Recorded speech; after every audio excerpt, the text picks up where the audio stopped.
Hello friend, this is Preeti and welcome to RP classes. आज हम करेंगे क्लास 10th का exercise 1.2 question number second starts में कहता है prove that 3 + 2 root 5 is irrational. हमें इरेशनल प्रूव करना है। तो इस टाइप के क्वेश्चंस में हम क्या करते हैं, जो हमें प्रूव करना होता है हम उसका अपोजिट मान लेते हैं कि ये जो हमारे पास है 3 + 2 रूट 5 इरेशनल ना होके क्या है, एक रैशनल नंबर है। ठीक है, तो सबसे पहले हम अपने लिखेंगे क्वेश्चन में कि let us assume that 3 + 2 root 5 is rational. Let us assume that 3 + 2 root 5 is rational. अगर कोई नंबर रैशनल है तो हम उसको लिख सकते हैं इक्वल किसके, p/q की फॉर्म में हम उसको लिख सकते हैं। ठीक है, तो इसका मतलब इस नंबर को हम लिख सकते हैं 3 + 2 रूट 5। ठीक है, उसको हम क्या लिख देते हैं, p/q या फिर कहो a/b। ठीक है, तो a/b की फॉर्म में हम उसको लिख सकते हैं, न्यूमिनेटर बाय डिनोमिनेटर, इस फॉर्म में हम इसको लिख सकते हैं। ठीक है, जहां पे ये जो दोनों है a और b, वो क्या है, where a and b are coprime. ठीक है, को प्राइम क्या होते हैं, को प्राइम वो नंबर होते हैं जिनके बीच का जो HCF है, यानी कि उनके बीच में कुछ भी कॉमन नहीं हो सिवाय एक को छोड़ के, 1 को छोड़ के। ठीक है, यानी कि अगर हम दो नंबर लेते हैं, जैसे हमारे सामने दो नंबर्स हैं 2 और 3। ठीक है, ये क्या है, 2 और 3 हमारे सामने को प्राइम है, क्योंकि अगर हम 2 के फैक्टर करेंगे, 2 के फैक्टर क्या आते हैं, 2 के फैक्टर आते हैं 2 × 1। 3 है, 3 के फैक्टर क्या आएंगे, 3 × 1 = 1, यानी 3 के फैक्टर क्या आएंगे, 3 × 1, यानी कि इन दोनों के जो फैक्टर हैं उनमें हमें सिर्फ 1 को छोड़ के कुछ भी कॉमन नहीं मिलता। तो इसका मतलब ये जो नंबर है 2 और 3, ये क्या है, हमारे पास को प्राइम नंबर है। ठीक है, तो ये जो नंबर है यानी कि ए और बी हमारे पास को प्राइम इंटीजर है। ठीक है, को प्राइम इंटीजर है, और जहां पे और बी जो है वो नहीं है किसके इक्वल, 0 के इक्वल। ठीक है, ए और बी दो को प्राइम इंटीजर है और जो बी है वो 0 के इक्वल नहीं होगा, तो हमने इसको इसके इक्वल लिख दिया।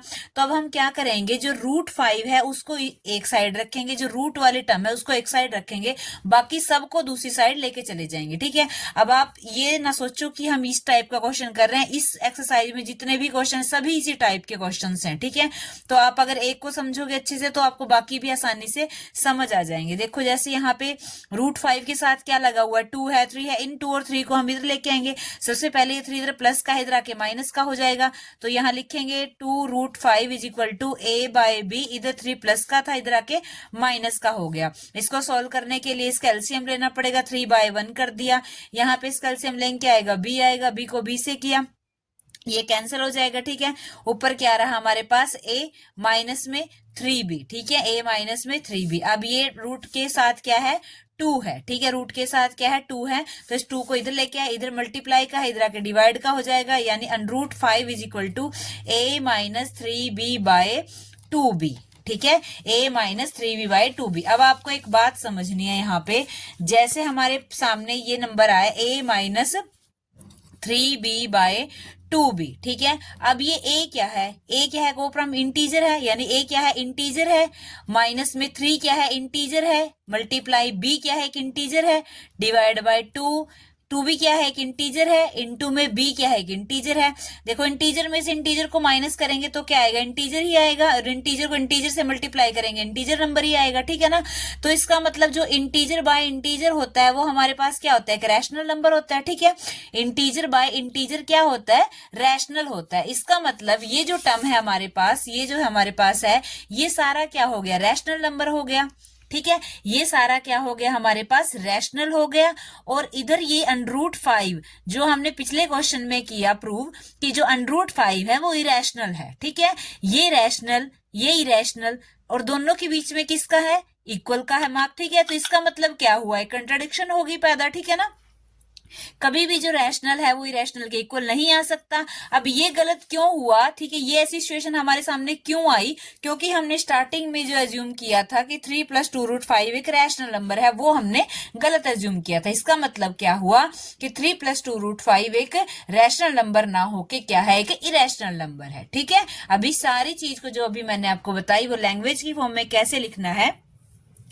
देखो, ये अभी हमने इसको सॉल्व किया, ये क्या है, एक रैशनल है और ये क्या है, इरेशनल। तो क्या सिचुएशन पैदा हुई कि इरेशनल जो इरेशनल है वो नहीं इक्वल होगा किसके, रैशनल के। ठीक है, इरेशनल रैशनल के इक्वल नहीं होगा।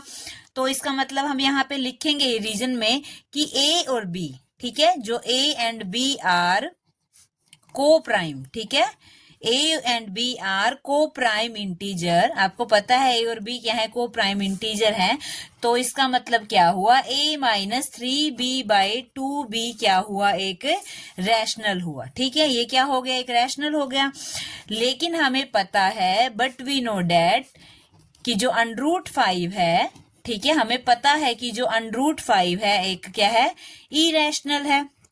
ठीक है, इसलिए ये क्या हुआ कि इरेशनल रैशनल के इक्वल नहीं हो सकता। तो हम लिखेंगे कि ये ऐसी सिचुएशन हमारे सामने क्यों आई, क्योंकि जो हमने एज्यूम किया था कि 3 + 2√5 क्या है, एक रैशनल नंबर है, वो गलत है। सो आर एजम्पशन की 3 + 2√5 is rational is wrong, hence, तो इसका मतलब क्या हुआ, 3 + 2√5 इज इरेशनल। तो इसका मतलब ये क्या हुआ कि 3 + 2√5 एक इरेशनल है। ठीक है, अगर आपको इसी एक्सरसाइज के अंदर क्वेश्चन करने हैं तो आप हमारे चैनल की प्लेलिस्ट या फिर डिस्क्रिप्शन चेक कर सकते हैं। वीडियो अगर आपको अच्छी लगी तो लाइक, शेयर एंड सब्सक्राइब कीजिए हमारे चैनल को। Thank you.